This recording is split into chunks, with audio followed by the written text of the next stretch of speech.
tema da minha mensagem hoje é a maldição de Esaú. E aí eu quero iniciar lendo no Novo Testamento, Efésios 4, 26 e 27, que diz o seguinte: Irai-vos e não pequeis, não se põe o sol sobre a vossa ira, não deis lugar ao diabo. Pode ser que seja mais correto, nem deis lugar ao diabo, porque eu acredito que dar lugar ao diabo está conectado com a questão da ira. Irai-vos e não pequeis. Não diz que não devemos nos irar, porque alguns tentam nem se irar. Todavia, a ira pode ser, em alguns momentos, uma emoção positiva. Jesus mesmo se irou quando ele, algumas vezes, repreendeu os fariseus, expulsou os vendilhões do templo, mas está dizendo aqui que não pequeis, não se põe o sol sobre a vossa ira, para que essa ira não se torne prolongada, né? Então, por exemplo, ainda no Novo Testamento, Hebreus 12, verso 15, diz o seguinte: tendo cuidado de que ninguém se prive da graça de Deus, e de que nenhuma raiz de amargura brotando vos perturbe, e por ela muitos se contaminem. E ninguém seja devasso ou profano como Esaú, que por uma refeição vendeu o seu direito de primogenitura. Porque bem sabeis que, querendo ele ainda depois herdar a bênção, foi rejeitado, porque não achou lugar de arrependimento, ainda que com lágrimas o buscou. Então, a amargura está associada aí com a figura de Esaú. Por isso vamos dar uma olhada na vida de Esaú lá no Antigo Testamento. Em Gênesis 27, a partir do verso 41, está escrito o seguinte: E odiou Esaú a Jacó por causa daquela bênção com que seu pai o tinha abençoado. E Esaú disse no seu coração: chegasse a uns dias de luto de meu pai, e matarei a Jacó, meu irmão. Então veja que a palavrinha que é mencionada aí, odiou Esaú a Jacó. É ódio. E foram denunciadas a Rebeca estas palavras de Esaú, seu filho mais velho. E ela mandou chamar Jacó, seu filho menor, e disse-lhe: eis que Esaú, teu irmão, se consola a teu respeito, propondo matar-te.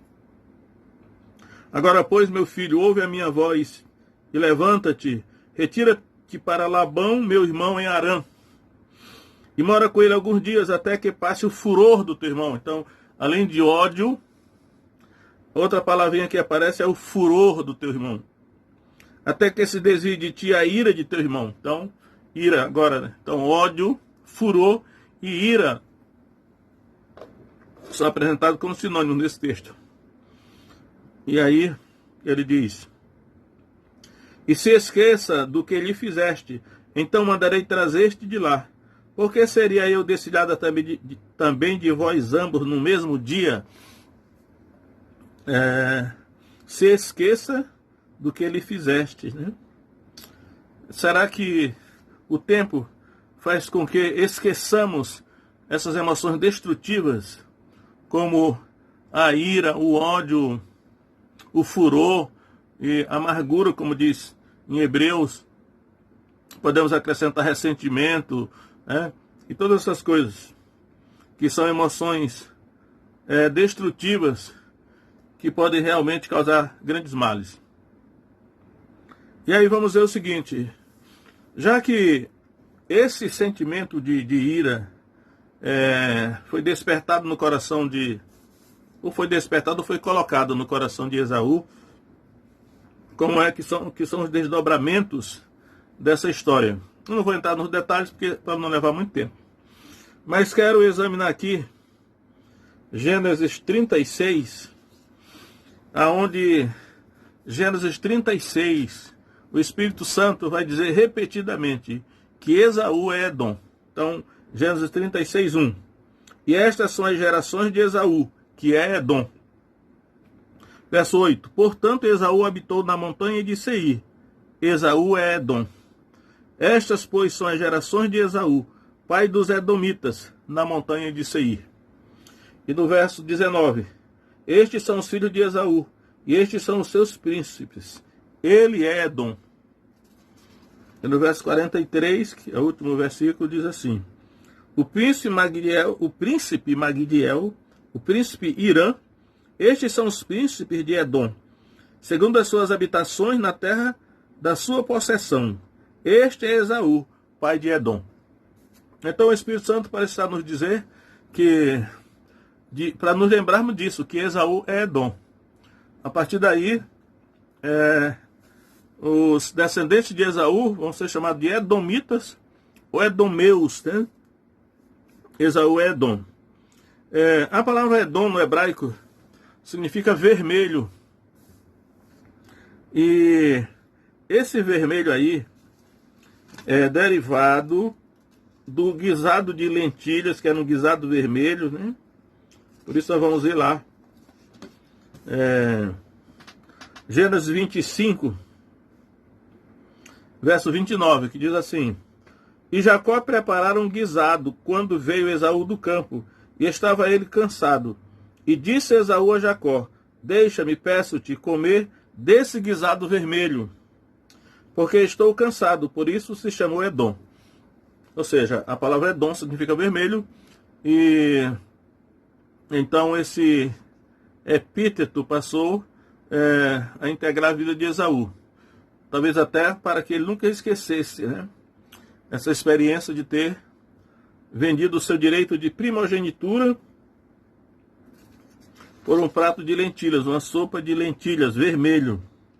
Porque essa história em Gênesis 25 termina assim, no verso 34. Assim desprezou Esaú a sua primogenitura. Ele passou a se chamar Edom. É interessante que a palavra Adão, que aparece já no primeiro capítulo de Gênesis, as letras hebraicas de Edom e Adão são as mesmas, mudando apenas os sinais massoréticos, que são as vogais, os sinais vocálicos, né? No hebraico antigo, o hebraico é constituído só de consoantes. Hoje os judeus também em Israel, eles adotam só o hebraico moderno, só consoantes. Esses sinais massoréticos que foram acrescentados depois para facilitar a pronúncia não constam no texto original da Bíblia hebraica, né? Portanto, Edom e Adão são praticamente sinônimos. E acredito que o vermelho do Adão deriva do fato de o corpo do Adão ter sido formado do barro do Jardim do Éden, que provavelmente era vermelho. Isso para lembrar que o Adão passou a ser o homem da terra, né? Está ligado às coisas da terra. Depois eu acho que isso tem um significado de carnal, né? As coisas da carne. E Esaú é isso aí. Apesar desse ódio de Esaú por seu irmão, eles se reconciliam. Depois de 20 anos que Jacó habitou na casa de Labão, seu irmão, seu tio, na Mesopotâmia, ele se reencontra com Esaú. Então Gênesis 33, 4 diz assim: então Esaú correu-lhe ao encontro e abraçou-o, lançou-se-lhe sobre o seu pescoço e beijou, e choraram. Parece o encontro do filho pródigo com seu pai. Geralmente eu digo que esse texto pode ser chamado de o irmão pródigo. Porém, esses 20 anos que Jacó passou longe de seu irmão Esaú, creio eu, não abrandaram o sentimento de ódio do seu coração. Porque ele veio ao encontro de Jacó com 400 homens. 400 homens é um exército para a guerra. Então ele vinha com o propósito, creio eu, de se vingar e exterminar Jacó. Mas aí no capítulo 32 de Gênesis, antes deles se encontrarem, teve aquela famosa passagem do Val de Jaboque, em que Jacó lutou a noite toda com um anjo. Era o anjo do Senhor. E ali o seu nome foi mudado de Jacó para Israel. ao transpor para a linguagem do Novo Testamento, a espiritualização do Novo Testamento, é entendido que essa luta de Jacó com o anjo durante toda a noite representa a oração, né? Combater em oração no Novo Testamento é uma luta, né? Diante de Deus. Acredito que enquanto Jacó lutou com Deus, ou lutou com o anjo no Vale de Jaboque, Deus transformou o coração de Esaú, seu irmão, abrandou. O coração contaminado com o ódio, rancor, amargura, ira, ressentimento. Nós não podemos tirar o sentimento do nosso coração, mas só o Espírito Santo pode. Por isso que em Atos 15, 9, Pedro diz que o Espírito Santo, quando caiu sobre os gentios na casa de Cornélio, purificou-lhes o coração pela fé. É o Espírito Santo que purifica o nosso coração e tira a ira, a amargura, o rancor, esse sentimento destrutivo que Satanás usa para causar danos através de nós. Não dê lugar ao diabo. Então, é necessária essa experiência. Agora, tem também uma outra passagem aqui, que a minha tese agora é que, por causa desses 20 anos de ódio no seu coração, de furor, né, de ira no coração de Esaú, propondo matar seu irmão, Satanás, ele usou e lançou nas gerações de Esaú um desejo assassino, uma geração de pessoas assassinas. E isso tudo porque a ira nasceu no coração de Esaú, e como diz o Novo Testamento, a ira se pôs, aliás, o sol não se pôs sobre a ira de Esaú, ela permaneceu, né? Prolongadamente, a ira prolongada no coração se transforma em ódio, rancor, amargura, e apesar de nós não sabemos tudo que está envolvido nisso, mas Satanás, creio eu, é capaz de tomar essa ira do nosso coração e projetar nas gerações. E isso é uma maldição. Sabemos que nós temos herança espiritual, assim como tem herança física, herança genética, mas também temos uma herança espiritual. E Satanás tentará reproduzir na nossa vida aquilo que os nossos antepassados fizeram, se não for resolvido, que é problema não resolvido no passado. Ele pode tentar repetir através de nós. Por isso nós vamos examinar em 1º livro de Samuel 21, 1 Samuel 21, verso 7, diz assim: Estava, porém, ali naquele dia um dos criados de Saul, detido perante o Senhor, e era o seu nome Doeg Edomita, o mais poderoso dos pastores de Saul. Então, Doeg Edomita, ou Edomeu, descendente de Esaú ou de Edom. Não vamos entrar nos detalhes do texto, mas em 1 Samuel capítulo 22, quando Saul manda chamar os sacerdotes para pedir explicações, porque o sacerdote havia ajudado Davi a fugir de Saul, é dito o seguinte, 1 Samuel 22, 17, diz assim: E disse o rei aos da sua guarda que estavam com ele: Virai-vos e matai os sacerdotes do Senhor, porque também a sua mão é com Davi, e porque souberam que fugiu e não me fizeram saber. Porém os criados do rei não quiseram estender as suas mãos para remeter contra os sacerdotes do Senhor. Então disse o rei a Doeg: Vira-te e fere os sacerdotes. Então se virou Doeg, o Edomita, e feriu os sacerdotes, e matou naquele dia 85 homens que vestiam túnica de linho. Também a Nobe, cidade destes sacerdotes, passou fio de espada, desde o homem até a mulher, e desde os meninos até aos de peito, e até os bois, jumentos e ovelhas passou o fio da espada. Então aí está os frutos da linhagem de Esaú ou de Edom. Um genocídio, um extermínio, um massacre desses sacerdotes de toda a sua família, a cidade toda de Nob. Até as crianças, né? Os meninos, desde os meninos até os de peito. Doeg, o Edomeu, matou. Naturalmente, Satanás estava manipulando esse homem, né, em virtude do seu passado, da herança do seu antepassado Esaú. Agora, quando chegamos no Novo Testamento, eu quero ir para o Novo Testamento, Mateus capítulo 2, nós vamos encontrar Herodes, a família dos Herodes. O primeiro Herodes que está no capítulo 2 de Mateus é conhecido como Herodes o Grande. E ele foi que realmente mandou matar as crianças de Belém e arredores, de 2 anos para baixo, tentando matar o menino Jesus, que ele sabia que havia nascido ali em Belém da Judéia.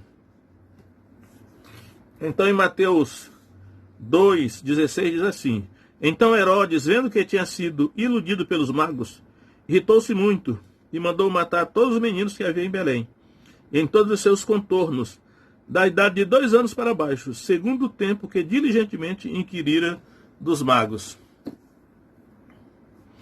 Ou seja, a mesma coisa que Doeg o Edomeu fez lá na cidade de Nob, a cidade dos sacerdotes, que matou 185 sacerdotes e passou o fio da espada toda a sua cidade, inclusive as crianças, os meninos de peito. O Herodes fez aqui, tentando matar o Messias. Naturalmente, Satanás estava por trás disso, manipulando o Herodes o Grande, para impedir que o Messias vivesse, porque Satanás sabia muito bem que o Messias, Jesus, iria derrotá-lo. Então, o primeiro Herodes aqui, descendente de Esaú, Edomeu. Mas em Mateus capítulo 14, nós vamos encontrar um outro Herodes, que é chamado de Herodes o Tetrarca, o Herodes Antipas, aquele famoso que mandou decapitar João Batista, Sabemos a história. Vamos ver aqui, Mateus 14, 1. Naquele tempo ouviu Herodes o Tetrarca a fama de Jesus.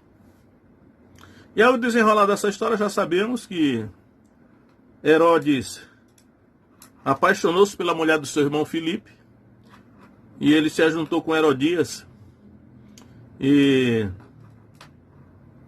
João Batista repreendeu Herodes, ele não tinha lícito possuir a mulher do teu irmão. Porém, nesse dia natalício de Herodes, Herodes o Tetrarca, o Herodes Antipas, a filha de Herodias dançou, Salomé, o nome dela era Salomé, ela dançou diante de Herodes e da sua corte, e ele precipitadamente disse, que daí o que ela pedisse, ainda que fosse metade do seu reino. E ela, aconselhada por sua mãe, pedia a cabeça de João Batista. Então Herodes, ainda que contrariado, mas porque tinha empenhado a palavra diante de tantas pessoas, ele mandou decapitar João Batista na prisão. Então vemos aí mais uma vez um descendente de Esaú, Edomeu, descendente de Edom, sendo instrumento das mãos de Satanás para matar um profeta. João Batista era profeta. E tudo isso, lembrando, que começou com a ira no coração de Esaú, o desejo de matar seu irmão. Vem chegando o dia da morte de meu pai, então matarei a Jacó, meu irmão. Aí a mãe dele disse: o teu irmão se consola a teu respeito, propondo matar-te. Então, a ira, o ódio, o rancor, o furor no coração, sempre gera o desejo de matar o objeto da nossa ira. Às vezes não matamos com medo de Deus, O temor de Deus é isso aí. Ou com medo de ser preso, ou com medo da rejeição da sociedade, das consequências. Mas para Deus, como a lei ela é espiritual, Jesus disse, quando a lei diz não matarás, eu porém vos digo, todo aquele que se irá contra o seu irmão sem motivo, já quebrou esse mandamento, não matarás, que é o 6º mandamento do Decálogo. E aí esse Herodes, descendente de Esaú, mandou matar João Batista, mais uma obra na família de Esaú. Andando um pouco mais para frente, vamos encontrar em Atos capítulo 12, um outro Herodes. É interessante que a Bíblia fala só Herodes, mas não dá os detalhes, tem que pesquisar fora para saber os detalhes. Mas esse Herodes de Atos 12, vamos ler aqui Atos 12. E por aquele mesmo tempo o rei Herodes estendeu as mãos sobre alguns da igreja para os maltratar, e matou a espada Tiago, irmão de João. E vendo que isso agradara aos judeus, continuou, mandando prender também a Pedro. e eram os dias dos pães sem fermento. Então esse Herodes aqui é Herodes Agripa I. Herodes Agripa I, também descendente de Esaú, descendente de Edom, Edomeu, e, creio eu, mais um instrumento nas mãos de Satanás para matar o apóstolo Tiago, irmão de João, que era um dos 12 de Jesus. E mandou prender a Pedro para apresentá-lo depois da Páscoa, ou do dia da festa dos pães ázimos. Mas, em virtude da oração intercessória da igreja, a igreja orou intensamente.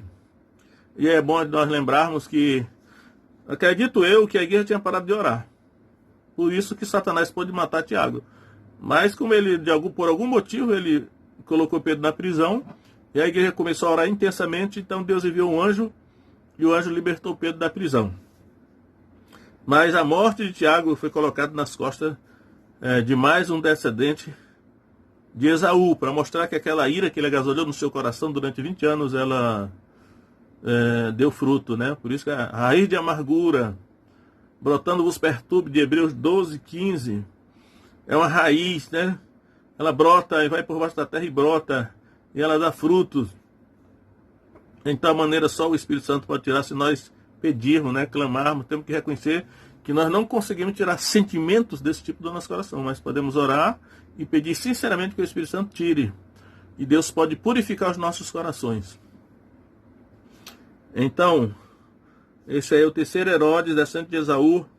Aí vai aparecer mais um Herodes aqui, no livro de Atos. Embora aqui ele não é chamado de Herodes, mas é chamado de Agripa, rei Agripa. O nome dele verdadeiro é Herodes Agripa II. Parece até ser uma boa pessoa. A Bíblia só diz que ele estava acompanhado de Berenice. Berenice era a irmã dele. Então, vamos ver Atos 26, 1. Depois Agripa disse a Paulo: é permitido que te defendas. Então Paulo, estendendo a mão em sua defesa, respondeu: tenho-me por feliz, ó rei Agripa, de que perante ti me haja hoje defender de todas as coisas de que sou acusado pelos judeus. Então o apóstolo Paulo, ele pregou para o rei Agripa. E já ouvi, eu já li em algum lugar, que Deus queria salvar esse Herodes aqui. Por isso enviou um dos seus campeões, o apóstolo Paulo, cheio do Espírito Santo. Ele pregou com ousadia diante do rei Agripa, e percebemos que o rei Agripa, ele balançou, né?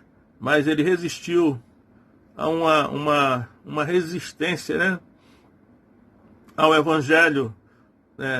Percebemos, a nossa observação é o seguinte: existem famílias, isso é uma questão familiar, uma linhagem de pessoas que são resistentes, refratárias ao evangelho, né? Às vezes tem até parente dentro da igreja, mas não consegue se converter.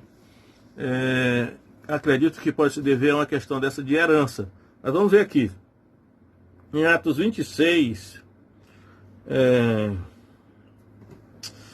verso 24, diz assim: e dizendo ele isto em sua defesa, disse Festo em alta voz: estás louco, Paulo, as muitas letras te fazem delirar.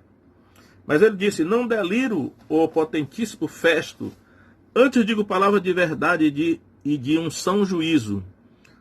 Porque o rei, diante de quem falo com ousadia, essa palavrinha aqui que eu quero destacar, falo com ousadia, é aquela palavrinha técnica que significa também intrepidez, destemor, autoridade, e revela a presença do Espírito Santo, né? Essa ousadia é o Espírito Santo que dá. Eu creio que Paulo estava cheio do Espírito Santo, e por isso que o governador Festo, ele mesmo, né, como ele era uma pessoa altamente ímpia, ele achou que Paulo estava louco. Estás louco, Paulo. A Bíblia diz: o homem natural não compreende as coisas do Espírito de Deus, que para ele parece loucura.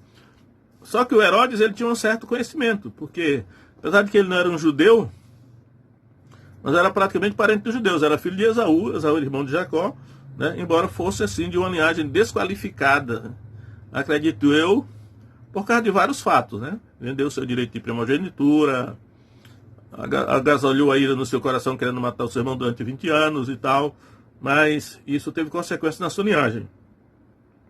Então, depois que Paulo pregou,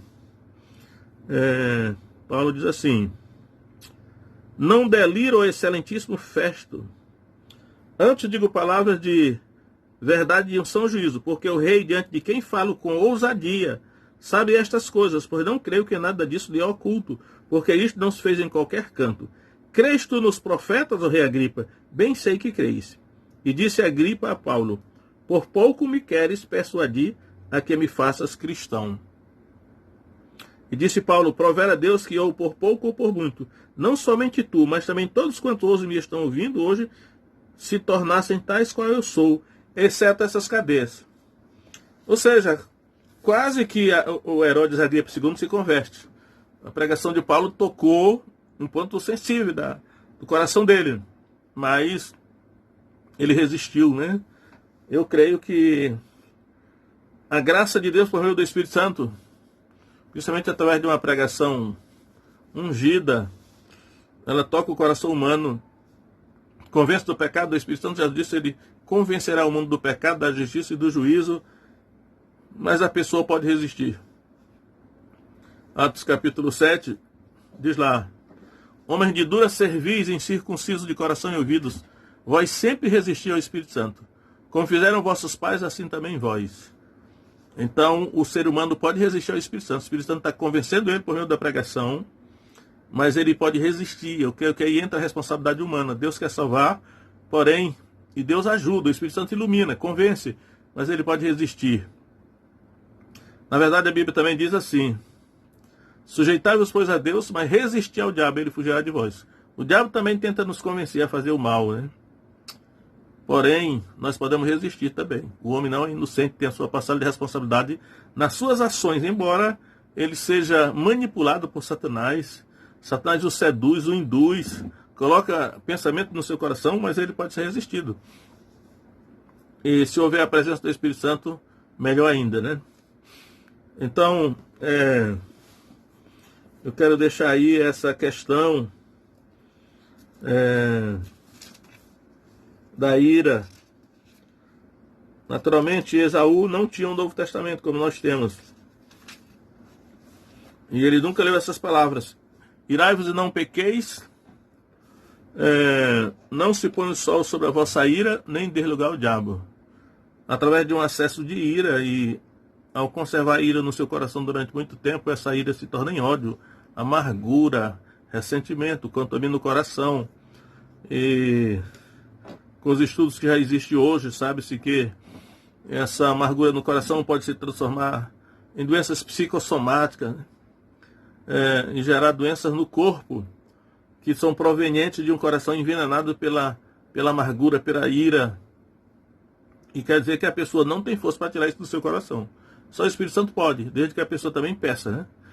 E para purificar o seu coração, para que, ao deixar a ira prolongada no coração, o sentimento destrutivo, negativo, prolongadamente no seu coração, não envenene a vida da pessoa, e Satanás, de alguma maneira, vai projetar isso nas gerações dessa pessoa. E ela vai gerar uma linhagem de pessoas assassinas, instrumentos na mão de Satanás, para fazer o mal na terra. Mas acredito que Deus nos deu recursos para nós enfrentarmos isso, que é através exatamente da presença do Espírito Santo. Pedir ao Espírito Santo que tire de nós o nome de Jesus, né? E purifique o nosso coração. Por isso que Hebreus também diz, o versículo anterior, aquele da amargura, diz assim: segui a paz com todos e a santificação, sem a qual ninguém verá o Senhor. E sempre é a presença do Espírito Santo que purifica o nosso coração.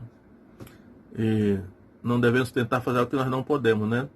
Podemos até lutar, resistir, mas só o Espírito Santo pode resolver de maneira definitiva a purificação do coração. Deus abençoe vocês e, em nome do Senhor Jesus Cristo, guarde a todos nós de sermos instrumentos para o mal, mas sim para o bem.